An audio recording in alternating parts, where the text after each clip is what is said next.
गर्मी हो रही है, सी कूलिंग नहीं कर रहा क्या, या मुझे बहुत ज़्यादा वो लग रही है? बस ठीक है ठीक है।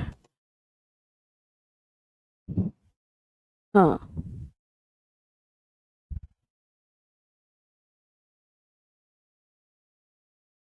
Hello everyone, good afternoon to all of you. कैसे हैं आप लोग? उम्मीद कर रही हूँ सभी लोग अच्छे होंगे, अच्छे से अपनी पढ़ाई कर रहे होंगे, रिवीजन भी आपका अच्छा चल रहा होगा। जल्दी से सारे बच्चे लाइव आ जाएंगे एक बार, ताकि हम सेशन को स्टार्ट कर सकें। और आपकी जो क्लास है संसद, जो आपका चैप्टर चल रहा है, उसमें आज मैं आपको पढ़ाऊंगी बजट। बजट के बाद मैं आपको पढ़ाऊंगी संसद में होने वाली जो सामान्य प्रक्रिया होती है, जिसमें हम पहले पढ़ेंगे प्रश्नकाल, फिर हम पढ़ेंगे कुछ इंपॉर्टेंट प्रस्ताव, और फिर हम चलेंगे संसदीय समितियों की तरफ। तो आप जल्दी से एक बार लाइव आ जाएंगे ताकि मैं सेशन को स्टार्ट कर सकूं। फटाफट एक बार लाइव आ जाइए सारे बच्चे, फटाफट एक बार लाइव आ जाएंगे। भारती काजल जी जय हिंद, राहुल कुमार यादव जी नमस्ते, सुकांता मंद्रा जी नमस्ते, ओम राम, राजन, सभी लोग लाइव आइए एक बार फटाफट से, सभी लोग लाइव आइए। रूपा, धीरज, काव्या, ठीक है, काव्या, नंदन, अभिषेक, नेहा, आकाश, विश्वजीत, सचिन, आशीष, पंकज, सभी को गुड आफ्टरनून, नमस्ते, राधे राधे प्यारे बच्चों, सभी को मेरी तरफ से बहुत बहुत बहुत कह सकते हैं नमस्कार।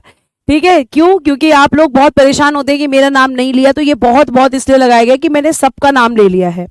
ठीक है, चलो आप ये मान के चलो कि मैंने आज सबका नाम लिया है, और स्टार्ट करेंगे अपनी क्लास को, जिसमें आज हम पढ़ेंगे बजट। बजट क्या होता है, बजट की डेफिनेशन किस आर्टिकल में है, एक्चुअली जो बजट जिसको हम बोलते हैं, क्या उसको सच में संविधान ने बजट बोला है या कोई और नाम दिया है। तो आपको मैं आप लेके चलूंगी यहाँ पर, ठीक है, अगले हेडिंग की तरफ, और यहाँ पे आप हेडिंग देंगे बजट। क्या हेडिंग देंगे? बजट। ठीक है, हेडिंग देनी है आपको बजट। इसको हम यहाँ से हटा देंगे क्योंकि हम ऑलरेडी पढ़ चुके हैं, संसद की विधायी प्रक्रिया को हम ऑलरेडी पढ़ चुके हैं। ठीक है, संसद की विधायी प्रक्रिया को हम पहले से पढ़ चुके हैं। तो अब हम क्या हेडिंग देने वाले हैं? हम हेडिंग देंगे, लिखिएगा जरा यहाँ पर बजट। ठीक है, बजट लिखिएगा, और बजट लिख के लिखिएगा आर्टिकल 112 से लेकर आर्टिकल 117। हमें बजट पढ़ना है। ध्यान रखना बेटा कि जिसको आप बजट कहते हैं, संविधान उसको बजट नहीं कहता, बल्कि संविधान इसे वार्षिक वित्तीय विवरण कहता है। क्या कहता है संविधान बेटा? संविधान इसको कहता है वार्षिक वित्तीय विवरण। इंग्लिश में भी लिख के दिखा देती हूं मैं, संविधान इसको क्या कहता है? वार्षिक वित्तीय विवरण। ध्यान से सुनना, वार्षिक वित्तीय विवरण यानी कि annual financial statement. Annual financial statement, annual financial statement, वार्षिक वित्तीय विवरण इसको कहा जाता है बेटा। और इस वार्षिक वित्तीय विवरण की जो परिभाषा दी गई है, जो डेफिनेशन दी गई है, वो दी गई है आर्टिकल 112 में। किसमें दी गई है बच्चों? आर्टिकल 112 में। आपको ये ध्यान रखना है कि आपका ये जो बजट आप यहाँ पे पढ़ रहे हैं, इस बजट को संविधान कहता है वार्षिक वित्तीय विवरण। फाइनेंशियल ईयर लिख के ही पढ़ा रही हूं पुत्तन कुमार जी, पेशेंस रखा करो, यानी कि पीडीएफ लग गई तो मैं कुछ लिखूंगी ही नहीं, थोड़ा पेशेंस रखिए आराम से। ठीक, आगे देखिए। तो वार्षिक वित्तीय विवरण या एनुअल फाइनेंशियल स्टेटमेंट की जब हम बात करते हैं, तो इसकी डेफिनेशन किसमें की गई है? तो आपकी जो इसमें की गई है डेफिनेशन, वो दी गई है आर्टिकल 112 में। किसमें दी गई है? आर्टिकल 112 में इसकी डेफिनेशन दी गई है। अगर हम बात करें तो सबसे पहला मेरे दिमाग में ये क्वेश्चन आता है कि आखिर जिसको हम बजट कहते हैं, ध्यान रखिएगा इसके आगे लिखना, संविधान में, संविधान में इस बजट, इस शब्द का प्रयोग नहीं, संविधान में इस शब्द का प्रयोग नहीं है, इस शब्द का प्रयोग नहीं है, क्योंकि संविधान बेटा इसको कहता है नहीं है। ठीक है, क्योंकि संविधान बेटा इसको क्या कहता है? संविधान इसको कहता है वार्षिक वित्तीय विवरण। बजट मैं और आप बोलते हैं, दूसरा क्वेश्चन कि मैम ये भी बताइए कि ये जो बजट जिसको संविधान कह रहा है वार्षिक वित्तीय विवरण, आखिर ये होता क्या है? वार्षिक वित्तीय विवरण, वार्षिक वित्तीय विवरण, ठीक है, एनुअल फाइनेंशियल स्टेटमेंट, आखिर ये क्या होता है, इसकी क्या जरूरत होती है, ये हमें जानना है। तो अब मेरी बात को ध्यान से सुनना। वार्षिक वित्तीय विवरण, जब हम बजट की बात करते हैं तो इसकी परिभाषा मैंने अभी आपको बताई कि आर्टिकल 112 में है। ठीक, आगे देखिएगा। नेक्स्ट, अगर हम बात करते हैं तो वार्षिक वित्तीय विवरण प्रत्येक वित्तीय वर्ष में, ध्यान से सुनिएगा बेटा, प्रत्येक वित्तीय वर्ष में, प्रत्येक वित्तीय वर्ष में, प्रत्येक वित्तीय वर्ष में,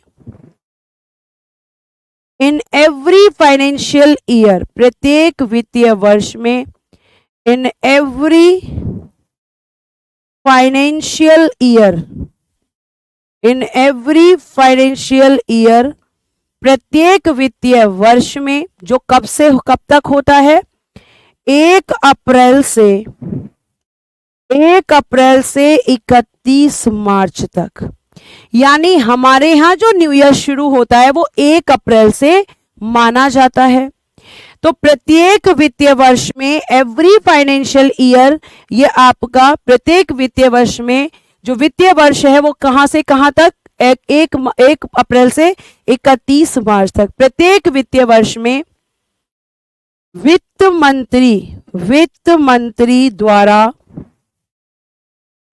मंत्री द्वारा राष्ट्रपति की सिफारिश, वित्त मंत्री द्वारा राष्ट्रपति की सिफारिश पर लोकसभा में पेश, तो क्या लिखेंगे, introduced in Lok Sabha on the recommendation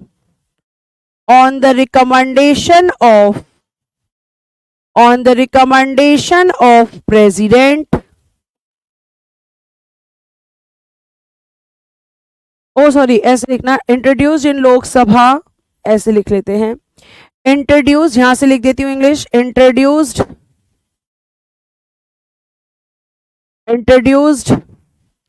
in Lok Sabha by the finance minister,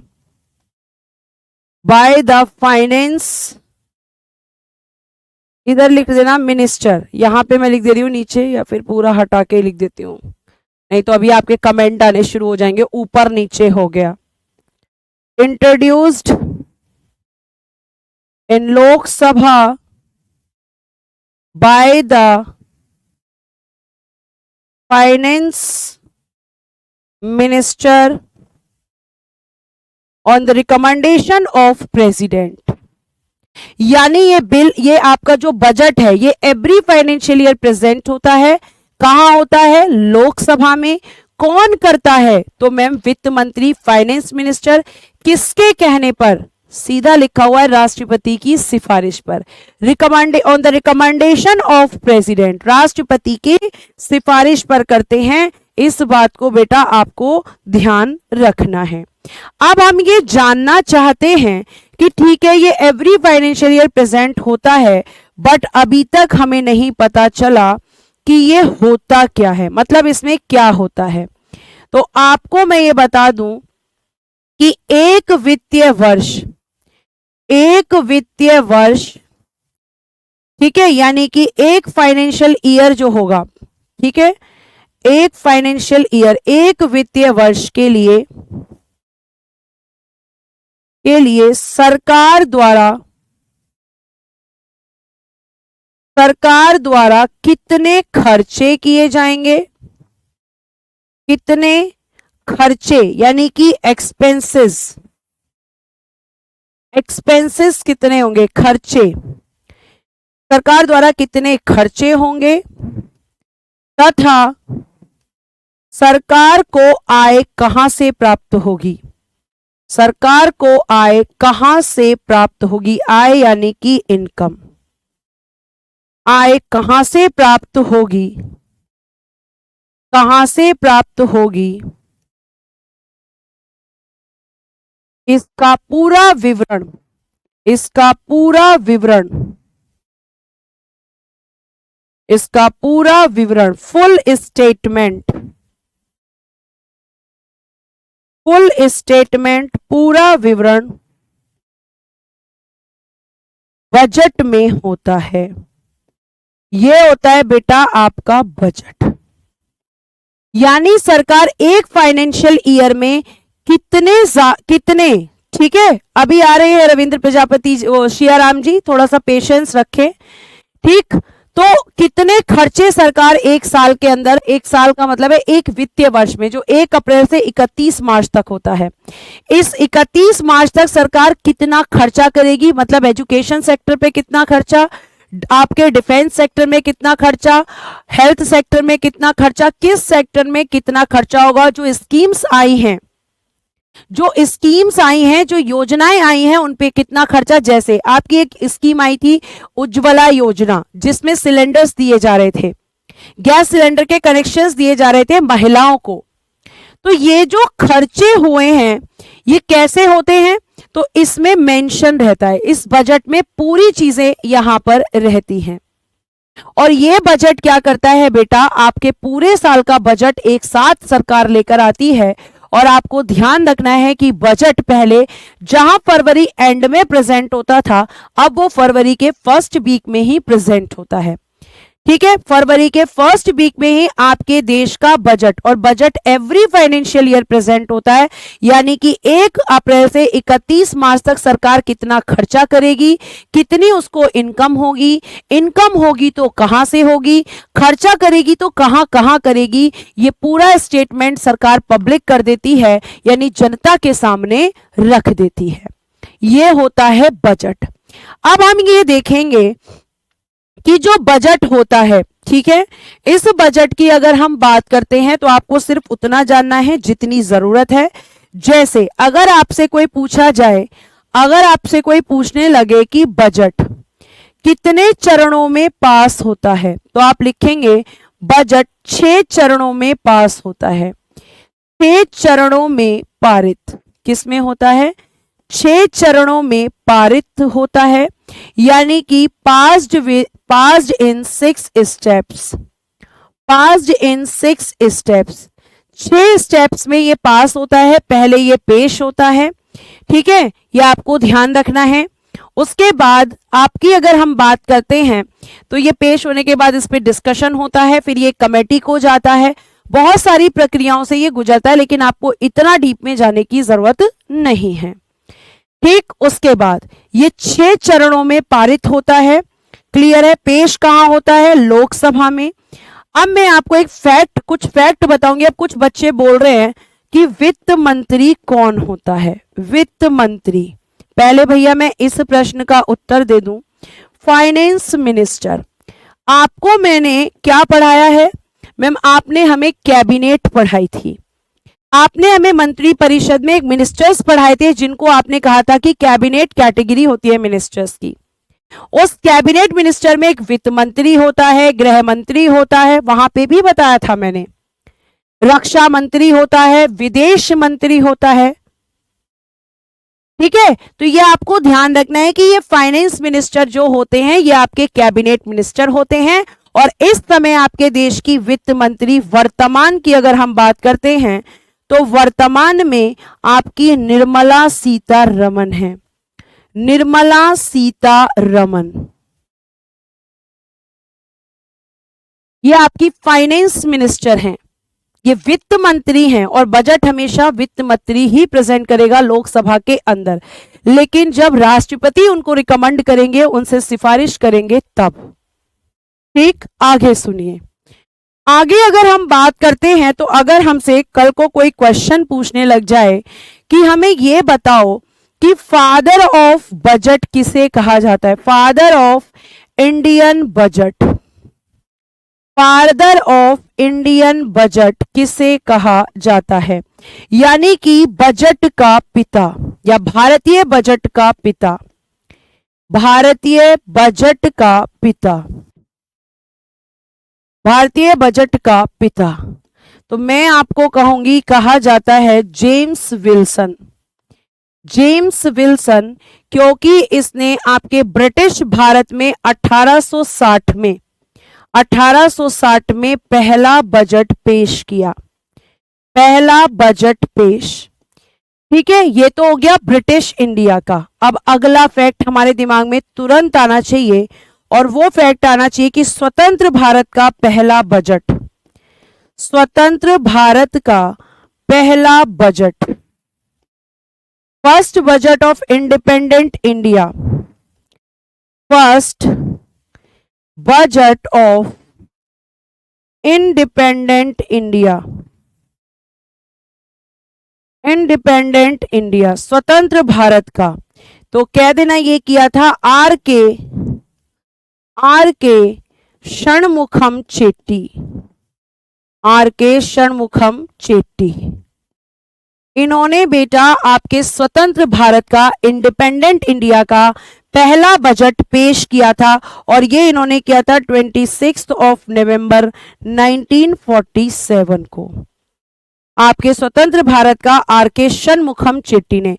क्योंकि जब आपका भारत इंडिपेंडेंट हुआ तो आर के षणमुखम चेट्टी इस समय कौन थे? वित्त मंत्री थे। हमेशा बजट वित्त मंत्री ही पेश करता है, यह आपको ध्यान रखना है। ठीक, आगे हम अगर बात कर लेंगे तो आगे आप क्या लिखेंगे? आगे मैम हम इसमें लिखेंगे अगला फैक्ट, और वो क्या है? अब इंडिपेंडेंट इंडिया, गणतंत्र भारत का, गणतंत्र भारत का अब हमें जानना है रिपब्लिक इंडिया, रिपब्लिकन इंडिया, गणतंत्र भारत, इसका फर्स्ट बजट, तो ये किसने? तो आप लिखेंगे जॉन मथाई। जब भारत एक गणतंत्र बन गया था उसके बाद यहां पे आए थे जॉन मथाई। जॉन मथाई इस समय फाइनेंस मिनिस्टर थे और इन्होंने 1950 में इस बजट को पेश किया था। ठीक है, जॉन मथाई ने इसे पेश किया 1950 में। फिर बेटा आपको मैं ये बता दूं कि पहले जो बजट हुआ करता था, बजट दो तरह का था, बजट दो तरह का था, जिसमें से एक हुआ करता था आम बजट, जिसको हम कहेंगे जनरल बजट। ठीक है, जनरल बजट, और एक हुआ करता था बेटा अलग से रेल बजट।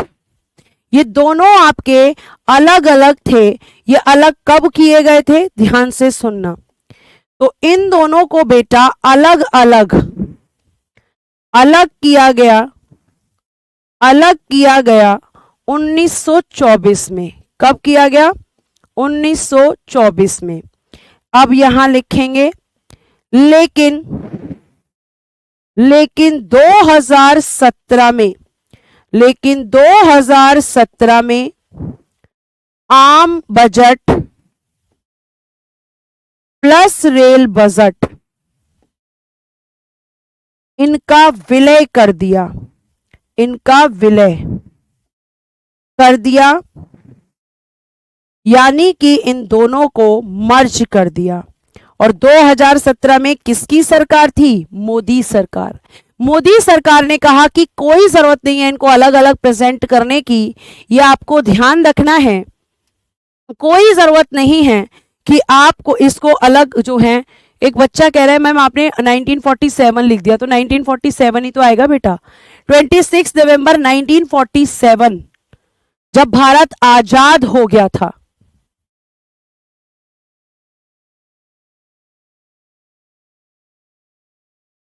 ठीक, तो ये आपका 2017 में मर्ज कर दिया गया था। अलग कब हुआ था? 1924 में। अगला फैक्ट एग्जामिनर पूछेगा कि अब तक सबसे ज्यादा बार बजट किसने पेश किया है? सबसे ज्यादा बार बजट पेश करने वाले, बजट पेश करने वाले वित्त मंत्री, तो इनका नाम है बेटा मोरारजी देसाई। मोरारजी देसाई। कितनी बार किया है मैम? 10 टाइम्स, 10 बार। अब तक ये आपको ध्यान रखना है, ठीक है, ये आपको ध्यान रखना है। फिर उसके बाद में नेक्स्ट हम बात करते हैं, तो नेक्स्ट क्वेश्चन पूछेगा सबसे पहले बजट पेश करने वाली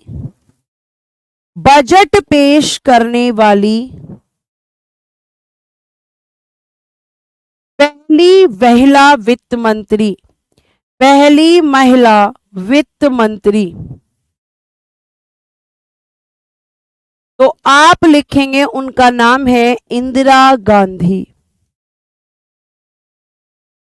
लेकिन अगर क्वेश्चन को घुमा दे और पूछे सबसे पहले बजट पेश करने वाली पहली पूर्णकालिक यानी कि फुल टेन्योर, पूर्णकालिक यानी कि फुल टेन्योर, ये पूरे कार्यकाल के लिए आई हो, पूर्णकालिक, ठीक है, पूर्णकालिक महिला वित्त मंत्री, महिला वित्त मंत्री, उनका नाम है जो आपकी वर्तमान में है निर्मला सीतारमण।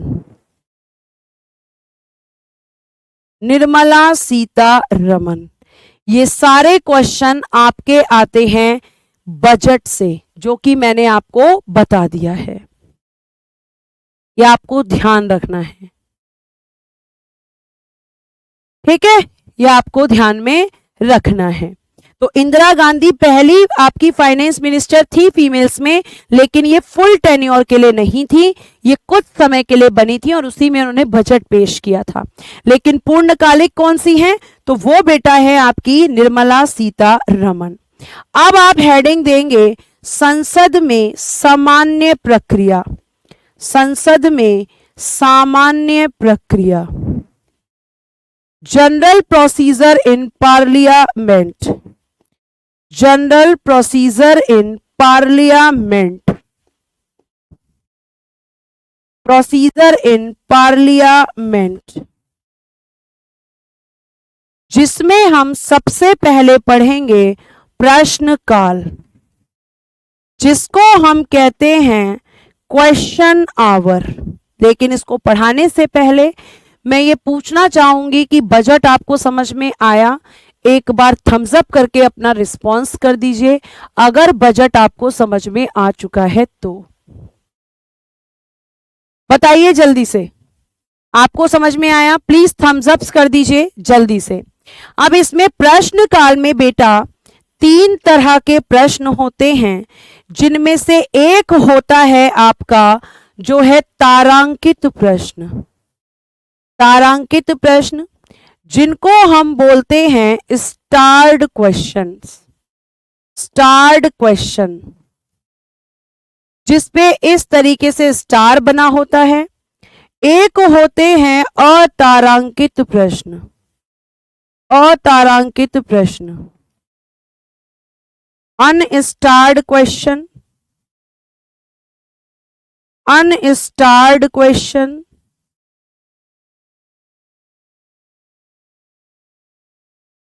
और एक होते हैं अल्प सूचना प्रश्न, अल्प सूचना प्रश्न, जिनको हम बोलते हैं शॉर्ट टर्म क्वेश्चंस।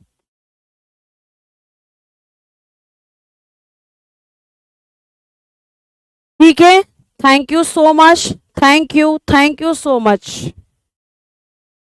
आपने रिस्पांस दिया उसके लिए बहुत धन्यवाद। तो अब जनरल प्रोसीजर में सबसे पहले हम प्रश्न काल पढ़ेंगे और इसके लिए मैं अब यहाँ पे आपको बताऊंगी। तो अब यहाँ पे आप इन चीजों को समझ सकते हैं, ध्यान से समझना। प्रश्न काल जो है ये सामान्यतः प्रतिदिन संसद के दोनों सदनों में, यानी प्रश्न काल जो होता है वो लोकसभा और राज्यसभा दोनों में होता है। सदनों में बैठक के पश्चात कार्यवाही का प्रथम घंटा दोपहर 11 से 12। तो आपसे प्रश्न क्या पूछेगा कि प्रश्नकाल का समय क्या होता है, तो 11 बजे से लेकर 12 बजे तक संसद के दोनों सदनों में, संसद के दोनों सदनों में बेटा क्या होता है, तो संसद के दोनों सदनों में यह बजट पेश होता है। ठीक है, आप लोगों का कुछ नहीं हो सकता बेटा, उन बच्चों का कुछ नहीं हो सकता जो बिल्कुल भी रिवीजन नहीं करना चाहते। बस आपको किसी भी तरीके से, मैंने कमेंट में भी कल देखा, कल ग्रुप में भी मैंने देखा कि आज तक हमें पॉलिटी समझ में ही नहीं आई। आज मैं क्लास में इस प्रश्न को जरूर पूछना चाहूंगी कि कितने बच्चे इस बात से सहमत हैं कि मैं आपको समझाने की कोशिश नहीं करती, या मैंने जो पढ़ाया है वहां से आपको चीजें नहीं समझ में आई। कभी कभी ऐसा भी हो सकता है कि आपकी भी गलती होती है, कभी कभी आपकी भी गलती होती है। और बेटा गलती ये होती है कि आप रिवीजन नहीं करते, आपने दिमाग सेट कर लिया है मुझे ये चीज नहीं समझ में आ रही है, आप एक क्लास करते हैं, दूसरी क्लास मिस करते हैं, फिर कल तीसरी क्लास, फिर चौथी क्लास मिस करते हैं। तो आप मुझे ये बताइए कि फिर टीचर की गलती कहां से हो गई। आपके प्रश्न ही ये बता देते हैं कि आप जो है पढ़ नहीं रहे। अभी मैंने बताया फाइनेंस मिनिस्टर, तो एक बच्चा कह रहा है कि फाइनेंस मिनिस्टर का इलेक्शन होता है, इसका मतलब मैंने जो मंत्री परिषद पढ़ाया है वो आपने पढ़ा ही नहीं।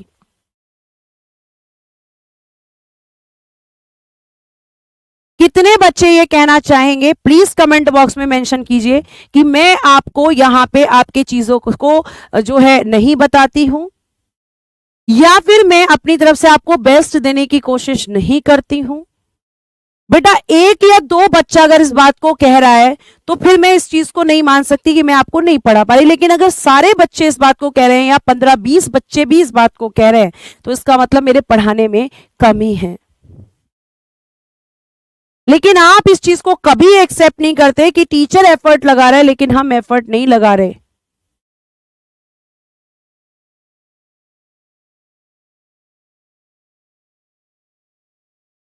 ठीक है, चलिए भाई।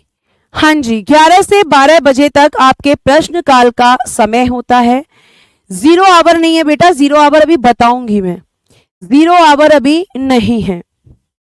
ठीक है, तो ये जो आप कमेंट्स करते हैं इससे टीचर जो है वो ये समझ नहीं पाता, खुद पे क्वेश्चन मार्क लगाना शुरू कर देता है कि क्या सच में बच्चा जो है समझ नहीं पा रहा है, हमारी गलती हो रही है। चलो, थैंक यू सो मच कि आपने मुझे ये दिया, क्योंकि मुझे आपका रिव्यू लेना जरूरी है। और अगर किसी बच्चे को समझ नहीं आ रहा है, कोई भी दिक्कत हो रही है, तो आपके पास हमारी कॉलिंग टीम का नंबर है, आप उनसे कांटेक्ट करके मुझे अपनी समस्या बता सकते हैं, वो आपकी बात को मुझसे करवा देंगे। मैं बस इतना ही कहना चाहूंगी लास्ट, इसके अलावा कुछ नहीं। ठीक है, चलिए। तो संसद में जब हम बात कर रहे हैं जनरल प्रोसीजर की, तो इसमें प्रश्नकाल सबसे पहला होता है। प्रश्नकाल में हम 11 से 12 बजे तक जो है टाइमिंग रखते हैं। और इसमें अब यहां पे कंफ्यूजन क्या होता है वो भी सुनो। ज्यादातर बच्चों को ये कंफ्यूजन होता है कि जो आप ये बता रही हैं प्रश्न, सबसे पहले तो मैम ये बताओ कि प्रश्न कौन पूछता है, प्रश्न कौन पूछता है, हम ये जानना चाहते हैं। प्रश्न कौन पूछता है, तो प्रश्न पूछते हैं एमपी। कौन पूछते हैं, संसद के सदस्य। और संसद के सदस्य का मतलब है कि प्रश्न का लोकसभा और राज्यसभा दोनों में अलग अलग होता है। ठीक है, और प्रश्न कौन पूछता है, तो एमपी। एमपी लोकसभा में भी होते हैं और राज्यसभा में भी, ये मैं आपको पहले ही बता चुकी हूं। आगे देखिए, अब अगला प्रश्न, प्रश्न का उत्तर कौन देता है, प्रश्न का उत्तर कौन देता है मैम, कौन देता है, मतलब ये प्रश्न कौन पूछता है और अब प्रश्न का उत्तर कौन देता है। तो ध्यान रखना, प्रश्न मंत्री से पूछे जाते हैं, मंत्री यानी कि मिनिस्टर। प्रश्न मंत्री से पूछे जाते हैं और मंत्री ही, प्रश्न मंत्री से पूछे जाते हैं और मंत्री ही इन प्रश्नों का उत्तर देते हैं, और मंत्री ही इन प्रश्नों का उत्तर देते हैं। इन प्रश्नों का उत्तर देते हैं, यानी आंसर कौन करता है? मिनिस्टर। भाई आपकी जो सरकार है उसमें कौन शामिल है? आपके प्रधानमंत्री, ठीक है, आपके प्रधानमंत्री होते हैं बेटा, और आपके मंत्री परिषद के लोग। मंत्री परिषद में आपके मिनिस्टर्स बताए थे मैंने, एक कैबिनेट मिनिस्टर होते हैं, एक स्टेट मिनिस्टर होते हैं और एक डेप्यूटी मिनिस्टर्स होते हैं। लेकिन ये जो ज्यादातर क्वेश्चन पूछे जाते हैं ये कैबिनेट से। क्यों मैम, ऐसा क्यों? बाकी भी तो मिनिस्टर्स होते हैं, लेकिन मैंने आपको ये भी बताया था कि गवर्नमेंट के जितने भी इंपॉर्टेंट डिसीजन हैं, सरकार के जितने भी महत्वपूर्ण निर्णय हैं, वो सब कैबिनेट लेती है। जैसे अगर मैं आपसे बात करूं तो आपको ध्यान देना है मेरी बात पे कि अगर महंगाई बढ़ गई तो वित्त मंत्री से पूछा जाएगा कि महंगाई क्यों बढ़ रही है। अगर हमारे विदेशी जो लोग हैं उनसे हमारे रिलेशन बिगड़ रहे हैं तो फॉरेन मिनिस्टर से, विदेश मंत्री से पूछा जाएगा कि क्यों बिगड़ रहे हैं। अगर कल भारत के सैनिकों पर हमला होता है और उनकी मौत होती है तो फिर रक्षा मंत्री से पूछा जाता है कि ये बताओ कि ये सब क्यों हो रहा है। तो आपके मिनिस्टर्स जो हैं उनको जवाब देना पड़ता है इन प्रश्नों का। अब ये प्रश्न आपके कितने तरह के हैं? तारांकित प्रश्न। तारांकित प्रश्न जब होगा तो बेटा उस पे स्टार लगा होगा और तारांकित प्रश्न का जो आंसर दिया जाएगा, इसका जो उत्तर होगा वो आपका ऑरली दिया जाएगा, यानी कि मौखिक। मिनिस्टर बोलकर इसका आंसर देगा। अतारांकित का रिटन में दिया जाएगा, यानी कि लिखित में दिया जाता है। और बेटा अगर हम बात करें कि यहां पर इनका कैसे दिया जाता है, तो इनका भी ऑरली दिया जाता है, यानी केवल अनस्टार्ड क्वेश्चंस का रिटन में आंसर दिया जाता है। और आपने एक चीज और सुनी होगी कि आपको अगर मैं ये पूछूं, वो चीज आपने सुनी होगी, सप्लीमेंट्री क्वेश्चंस।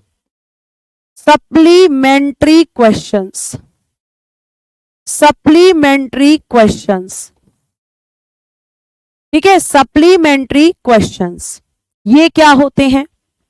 सप्लीमेंट्री क्वेश्चंस क्या होते हैं बताइए जल्दी से।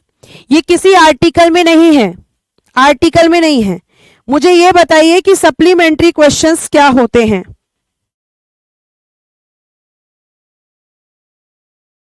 बताइए जल्दी से, सप्लीमेंट्री क्वेश्चंस क्या होते हैं? कोई बता सकता है? सप्लीमेंट्री क्वेश्चंस को हिंदी में कहते हैं अनुपूरक प्रश्न। और आपको मैं बता दूं कि ये सप्लीमेंट्री क्वेश्चंस जो होते हैं ये केवल उन प्रश्नों पर पूछे जाते हैं, उन प्रश्नों के उत्तर पर पूछे जाते हैं, जिनका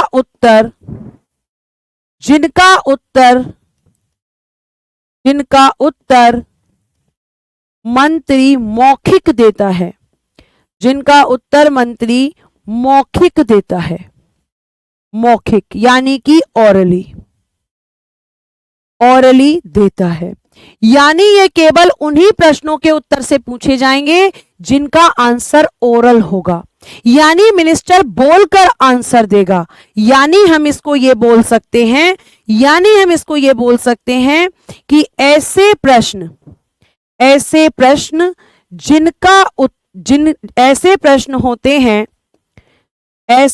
होते हैं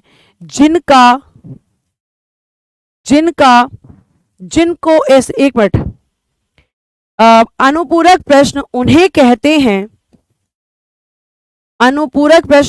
कहते हैं जो उत्तर में से पूछे जाते हैं।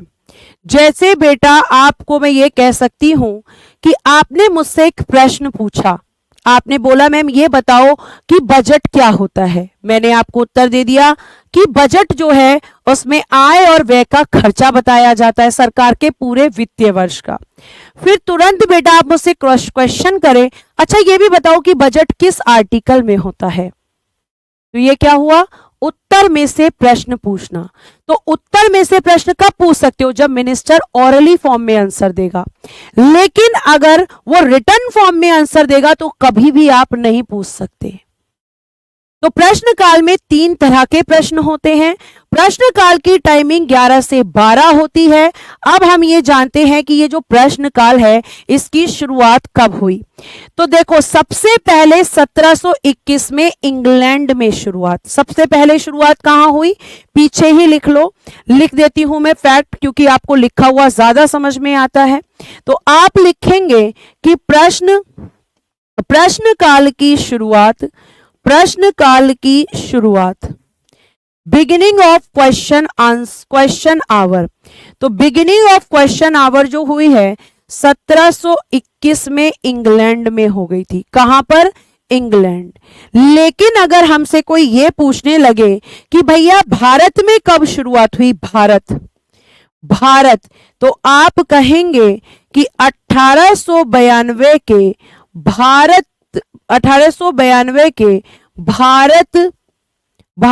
परिषद अधिनियम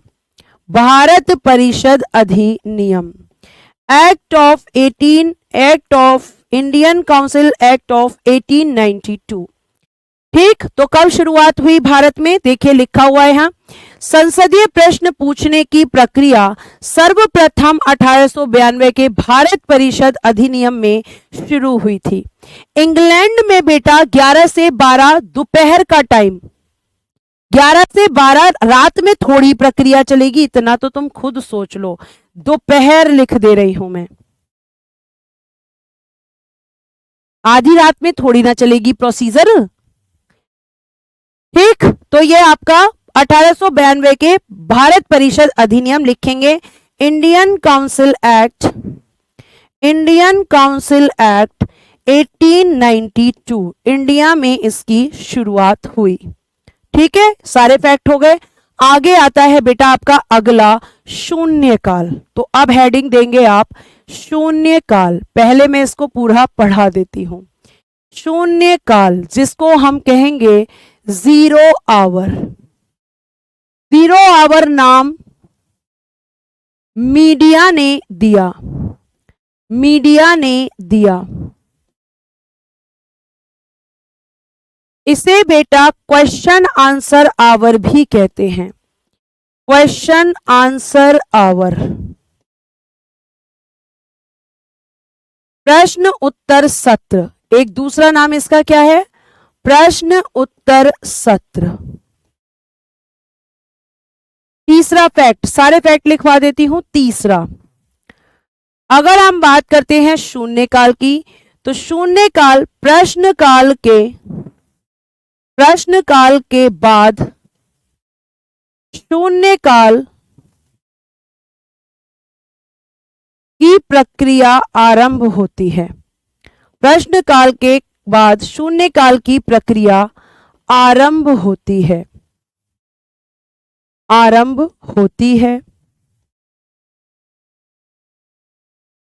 प्रश्न काल का समय, शून्यकाल का समय क्या होगा, टाइम ऑफ 0 आवर। तो हो जाएगा बेटा दोपहर को 12 बजे से लेकर 1 बजे तक।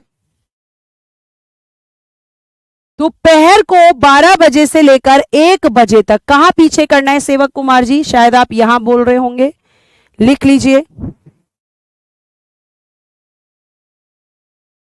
ठीक है बेटा, आप लिखने का काम अगर नहीं कर पाते हैं तो उसको थोड़ा बाद में कर लें, क्योंकि बहुत टाइम ऐसे चला जाता है ना। तो ये हो गया। आगे देखिए, आगे अगर हम बात करें तो शून्यकाल 12 से 1 की इसकी टाइमिंग होती है। अगर हम बात करते हैं तो शून्यकाल इसमें अधिकतम, इसमें अधिकतम यानी कि मैक्सिमम, इसमें अधिकतम यानी कि मैक्सिमम 20 प्रश्न, 20 प्रश्न पूछे जाते हैं। अब प्रश्न कौन पूछेगा? एमपी। किससे? मिनिस्टर से। देखो यहां पे एक बार पढ़ लो थोड़ा। संसद के दोनों सदनों में प्रश्नकाल के तुरंत बाद 1 घंटे का समय शून्यकाल का होता है। इसमें बिना पूर्व सूचना के सार्वजनिक महत्व का कोई भी प्रश्न उठाया जा सकता है। संसदीय प्रक्रिया में शून्यकाल शब्द का उल्लेख नहीं है।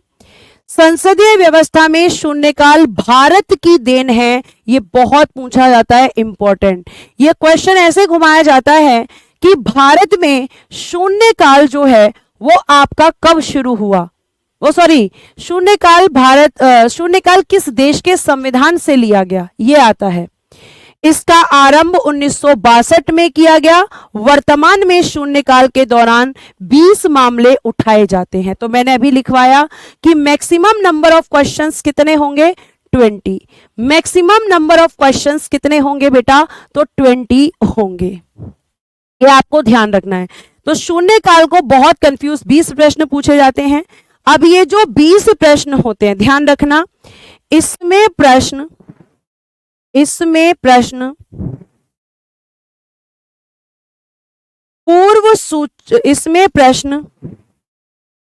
बिना पूर्व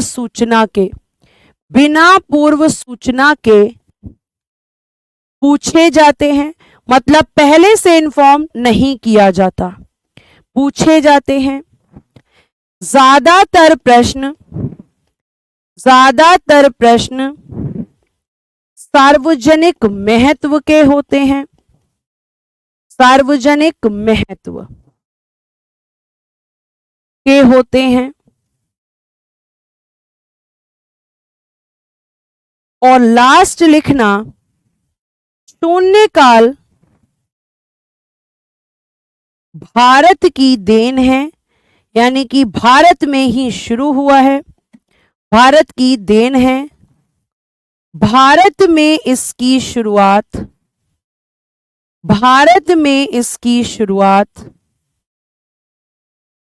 ठीक है। ये आपको ध्यान रखना है। आपको बेटा ध्यान रखना है कि ये वाला नहीं लिखना है, आपको लिखना है ये वाला जो मैंने लिखवाया है। शुरुआत 1962 में हुई थी, ठीक।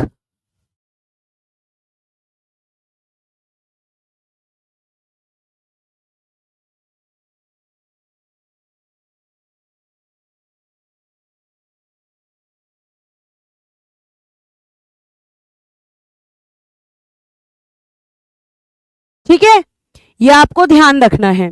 तो शुरुआत भारत में हुई। और लास्ट पॉइंट लिखना, शून्यकाल शब्द का प्रयोग संविधान में नहीं है। शून्यकाल शब्द का प्रयोग संविधान में नहीं है।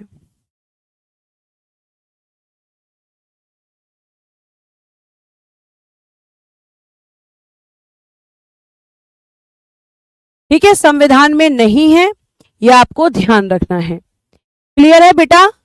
ये बात यहां तक समझ में आई? ये होता है 0 आवर, ये होता है शून्यकाल। टाइमिंग बताई, प्रश्न कौन पूछता है, किसके बाद शुरू होता है, कितने प्रश्न पूछे जाते हैं, भारत में ही शुरू किया गया, भारत में कब शुरू किया गया, कैसे प्रश्न होते हैं, ये सारी चीजें बेटा मैंने आपको यहां बताई। और यहां से आने वाला कोई भी प्रश्न आपकी पहुंच से बाहर नहीं है। ये होता है बच्चा शून्यकाल। और शून्यकाल के बाद हम लास्ट पढ़ने वाले हैं इस क्लास में अविश्वास प्रस्ताव, नो कॉन्फिडेंस मोशन। अब ध्यान रखना कि ये चीज मैं लिखूंगी नहीं, क्योंकि यहां मैंने लिखी हुई है जो चीज, देखो भारत के संविधान में अविश्वास प्रस्ताव का उल्लेख नहीं है, जैसे शून्यकाल का भी नहीं है, ठीक है, और नो कॉन्फिडेंस मोशन शब्द का भी यूज नहीं है। बाकी चीजें मैं आपको लिखकर बताती हूं। जैसे अगर मैं बात करूं तो सबसे पहले जब हम अविश्वास प्रस्ताव की बात करते हैं, अविश्वास प्रस्ताव, इसको इंग्लिश में बोलते हैं no confidence motion, no confidence motion. सबसे पहले आपको यह पता होना चाहिए 3 क्वेश्चन कि ये पेश कहां होगा, पेश कहां, पहला क्वेश्चन। दूसरा, पेश कौन करता है, पेश कौन करता है, और बेटा किसके खिलाफ आता है, किसके खिलाफ या किसके विरुद्ध, किसके विरुद्ध पेश होता है, ये सबसे पहले हमें पता होना चाहिए। सबसे पहले प्रश्न का उत्तर है पेश कहां होगा, तो ध्यान रखना introduced only in Lok Sabha, only in Lok Sabha, केवल लोकसभा में पेश, केवल लोकसभा में पेश। क्यों पेश होगा भी पता चलेगा। पेश कौन करता है, तो ध्यान रखना introduced, introduced by the opposition party, by the opposition party. Hindi में लिखना विपक्षी दल द्वारा पेश, विपक्षी दल द्वारा पेश। ठीक है, दूसरे प्रश्न का उत्तर, यानी कि अगर हम बात करें तो आपको यह ध्यान रखना है कि मैम जब से शब्द के का यूज कॉन्स्टिट्यूशन में नहीं किया गया है तो इसका प्रयोग कैसे कर सकते हैं, क्योंकि हरिश्चंद्र जी, संविधान ने संसद को यह शक्ति दी है कि संसद अपने कुछ नियम और कानून खुद बना सकती है। जब भी कोई आपको लगता है संसद को कि उसे ये चीज बनानी चाहिए, तो उसको यह अधिकार है कि वो कुछ चीजों को अपने द्वारा भी बना सकती है। संविधान ऐसा करने के लिए संसद को शक्ति देता है। समझ आया? तो ये आपके संसद ने कुछ नियम कानून अपने बनाए हुए हैं। तो बेटा ये हमेशा विपक्षी दल लेकर आता है, किसके विरुद्ध आता है, तो विरुद्ध आता है सत्ताधारी दल के, सत्ताधारी दल के, यानी कि रूलर पार्टी। जैसे आज के समय बीजेपी के खिलाफ कांग्रेस, आम आदमी पार्टी, कोई भी अगर ये प्रस्ताव लाएगी तो किसके खिलाफ लाएगी, बीजेपी के खिलाफ। यानी एंटी पार्टी इसको लेकर आती है, जो विपक्षी दल होता है। और आपको मैं ये बता दूं कि यहां पे ये ऐसे ही नहीं आ जाता। अब लोकसभा में क्यों पेश होगा, क्योंकि लोकसभा ही तो जनता का सदन है, तो ये लोकसभा में ही पेश होता है। ध्यान रखना, अविश्वास प्रस्ताव को, अविश्वास प्रस्ताव को लोकसभा में पेश करने के लिए, पेश करने के लिए लोकसभा के लोकसभा के 50 सदस्यों का, 50 सदस्यों, 50 मेंबर्स, 50 सदस्यों का अनुसमर्थन आवश्यक है। अनुसमर्थन यानी कि सपोर्ट, अनुसमर्थन, सपोर्ट यानी कि आवश्यक है। ऐसा नहीं है कि ओपोजिशन पार्टी का मन किया और वो इसे कभी भी ले आई, नहीं बेटा, ऐसा नहीं है। आपको ध्यान रखना है, प्रश्नकाल 12 से 1 नहीं है, शून्यकाल 12 से 1 है। प्रश्नकाल जो है वो 11 से 12 है। ठीक है, तो ये सत्ताधारी दल के खिलाफ आता है, लेकिन ये ध्यान रखना कि इसे लोकसभा में अगर लेकर आना है तो कम से कम लोकसभा के 50 मेंबर्स, 50 सदस्यों का इस पर सपोर्ट आवश्यक होता है। अगर ये सपोर्ट नहीं मिलेगा तो ऑपोजिशन पार्टी से कभी भी लेकर नहीं आ सकती। उसके बाद अगली लाइन लिखेंगे यहीं पे, यदि यह प्रस्ताव, यदि यह प्रस्ताव लोकसभा में, यदि यह प्रस्ताव लोकसभा में पारित हो जाता है, पारित हो जाता है तो सरकार को त्यागपत्र देना पड़ता है, तो सरकार को त्यागपत्र देना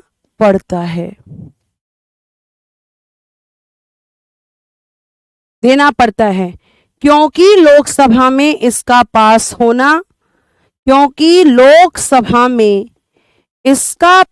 होना, या इसका पारित होना यह दर्शाता है, क्योंकि लोकसभा में इसका पारित होना यह दर्शाता है कि सरकार बहुमत में नहीं है, कि सरकार बहुमत यानी कि मेजॉरिटी, और मेजॉरिटी का मतलब क्या होता है 50% + 1, सरकार बहुमत में नहीं है। और जब किसी सरकार के पास बहुमत नहीं रहेगा, नहीं है, तो फिर सरकार गिरेगी। 50% नहीं, 50 मेंबर्स, 50% नहीं, 50 मेंबर्स। शिवा, मैंने आपका नहीं देखा, आपने मुझे टैग किया था, ठीक है, आपने अगर टैग किया होगा तो ही वो फोटो मेरे पास भेजेगी, आप टैग करके भेजो ग्रुप में, ठीक है, ये आपको ध्यान रखना है। तो आगे अब पढ़ लेते हैं, यही सब दिया है, देखो, कम से कम 50 सदस्यों द्वारा अविश्वास प्रस्ताव का अनुसमर्थन आवश्यक। इस प्रस्ताव के द्वारा मंत्रिपरिषद में अविश्वास प्रकट किया जाता है। इतना डिटेल में इसमें लिखा हुआ भी नहीं है, जितना मैंने आपको बता दिया है, ठीक है, सॉरी, जितना मैंने आपको बता दिया है। अच्छा, एक प्रश्न और पूछ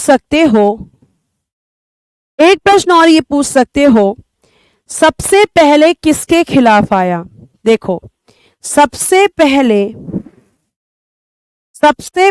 यह प्रस्ताव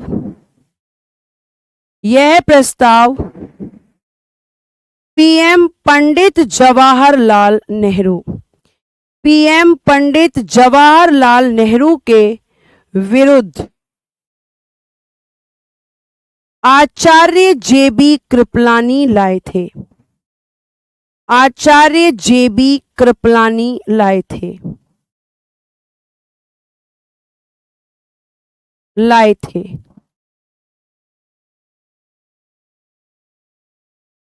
अब तक यह 29 बार आ चुका है, अब तक यह 29 बार आ चुका है, लेकिन पारित नहीं हुआ,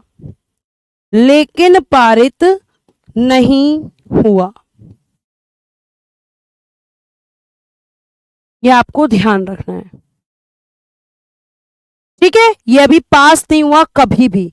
अच्छा, यही नीचे दे रखा है कि सर्वप्रथम अविश्वास प्रस्ताव जवाहरलाल नेहरू ने मंत्रिपरिषद के विरुद्ध, जवाहरलाल नेहरू की मंत्रिपरिषद के विरुद्ध, ऐसे लिखना, जवाहरलाल नेहरू की मंत्रिपरिषद के विरुद्ध, जवाहरलाल नेहरू की मंत्रिपरिषद के विरुद्ध आचार्य जेबी कृपलानी द्वारा लाया गया। अच्छा, मैंने ईयर नहीं लिखा, 1963 लिख लेना यहां, कब लाया गया, लाए थे 1963 में। यह है आपका अविश्वास प्रस्ताव, ठीक है, यह आपको ध्यान रखना है। आता कहां से है, मतलब कोई विदेश में से थोड़ी ना आएगा, मेंबर लेके आएंगे बेटा। मैम, कैमरामैन से बोलिए टाइम से पहले ऑफ ना किया करें, ठीक है जी।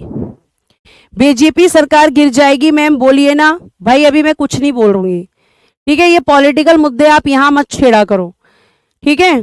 तो आप जो है सिर्फ अपनी, देखो, पॉलिटिकल इस मुद्दों पर मैं कुछ नहीं कहूंगी क्लास के अंदर, ये आपकी पर्सनल राय है कि आप किस सरकार को पसंद करते हैं, किसको चाहते हैं, किसको नहीं चाहते हैं, इसमें मैं बिल्कुल नहीं बोलूंगी, ठीक। मैम, 50 मेंबर्स ना हो तो त्यागपत्र नहीं देंगे, बेटा जी, त्यागपत्र तो तब देना पड़ेगा जब ये पास हो जाएगा, जब लोकसभा के मेंबर 50% प्लस मेंबर इसको मिलकर पास कर देंगे, तो ये माना जाएगा ना कि भाई जो मेंबर लोकसभा में किसके मेंबर होते हैं ज्यादा, सरकार के, तो सरकार के जो मेंबर्स होते हैं अगर वो सरकार के ही खिलाफ हैं तो इसका मतलब कि जो मेजॉरिटी उन्होंने सरकार को दे रखी है वो वापस हो गई। यह आपको ध्यान रखना है।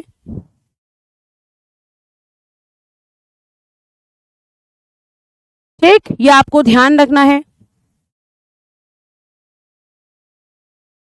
चलिए, तो आज के लिए हम इतना ही रखते हैं। हाँ जी, त्याग पत्र देंगे। आज के लिए इतना ही। Thank you so much. Bye bye, take care and good day everyone.